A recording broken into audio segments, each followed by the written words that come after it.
Hello and welcome back to the Massimo Peluso channel.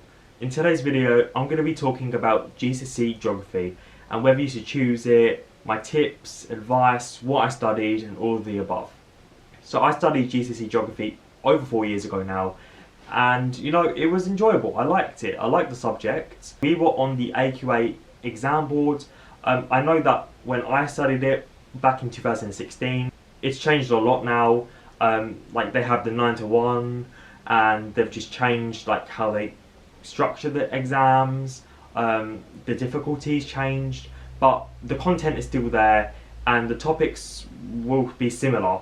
So we were on the AQA exam board. We learned about coasts. We learned about kind of like the ice age, kind of.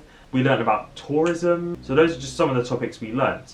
I mean, you're always going to be, you're going to like a few, you're going to dislike a few. I am very human geography. I don't really like physical geography.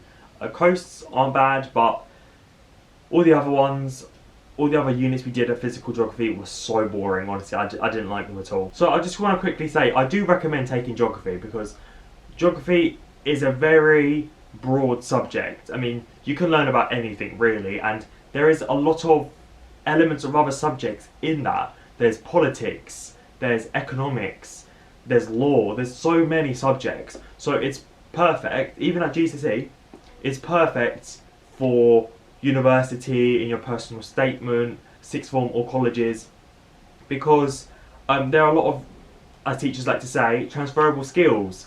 You have to write essays, you have to do, you know, an element of basic mathematics, you know, working out numbers, looking at graphs, especially a lot more in A-level. I would definitely say that's a good reason to take the subject because of the skills you learn. We had to do field work. So for our coursework, we went to the Peak District. Yeah, that was a lovely trip.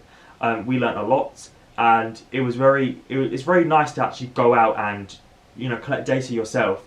Because we went to the, I think, Bakewell and Castleton.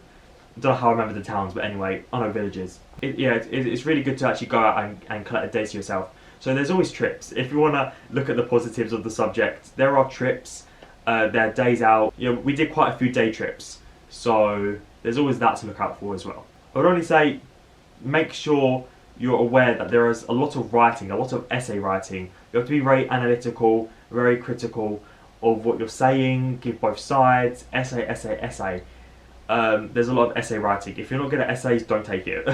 The only difference I would say from like year 9, like lower school, to GCSE geography is that it's not so much harder necessarily, but it's just more of the fact that they require more from you.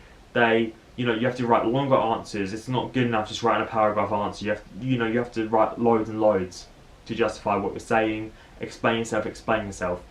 So that's like the only thing I would say. The only downfall I would say of the subject, I would definitely say look at the units. Know the example for the subject that your school does. Do your research, ask about the units that are studied, weigh it up, be like, okay, you know, I like only one unit, but all the others, all the 7 of the rest or whatever, I hate. So maybe think about that. Maybe think, okay, I only like one unit. Should I do it? Talk to your teachers. Ask them if you would be a good candidate for the subject. If your work kind of is up to par at GCSE level for GCSE, because it is intense. GCSEs are hard. You know, everyone that has done them knows that. It's a big commitment that you have to do. So it's important that you choose the subjects that you are interested in, and the subjects that you will thrive in, because it's 2 years, like 2 years of your life. It's not just, oh, I'll just pick that, I'll just pick this, I'll just pick that, that'll do. No, it's 2 years, like, you know, of subjects that you're going to have to learn. I learnt mine, I think, 3 times a week. I think the same at A-level as well. Yeah, three times a week. And then I think maths, English, core science, additional, whatever, was like 4 times a week, something on the lines. But also, I always say this, don't just choose it because your friends are doing it. You know, do it because it will actually help you in the future. You know, you're considering studying. I always think in the future, are you thinking of studying this at A-level, at BTEC, you know, at university? Then it's going to help.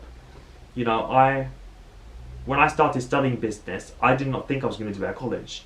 When I did geography, I didn't think I was doing it at A-level. You know, the list goes on. But particularly in lessons for geography, there's a lot of video watching. So if you're a visual learner, this is perfect for you. A lot of documentaries from time to time, a lot of short video clips, pretty much every lesson I would say. But also a lot of textbook reading, textbook copying, which is the same for most subjects, but for geography in particular, it's a fact. You have to do a lot of writing, a lot of note taking, a lot of copying off the board. It's one of those things.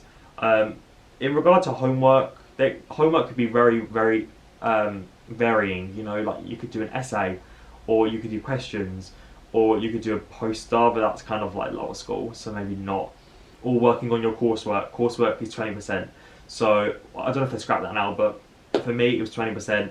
25%. I want to talk about assessments and exams very quickly. So yeah, for me, I had 25% coursework, which was a big report, which was just data collection. It was loads of different things.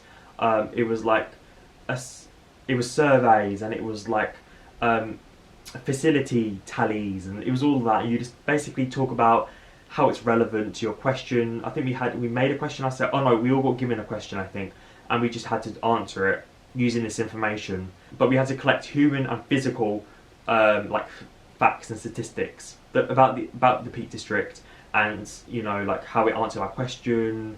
If it was like, I think it was about tourism, I think my question was, but I don't think coursework is a thing anymore, so that's kind of irrelevant. But for the exam side, for me, I had 2 exams, one physical, one human. The one thing I should mention, there are a lot of case studies, so many case studies. You need to know the place, you need to know the time, date, you need to know, say if it's like a natural disaster, how many people died, how many people injured, how many people became homeless, repairing costs, literally so many. It's just one word or one number or one stat that you have to remember.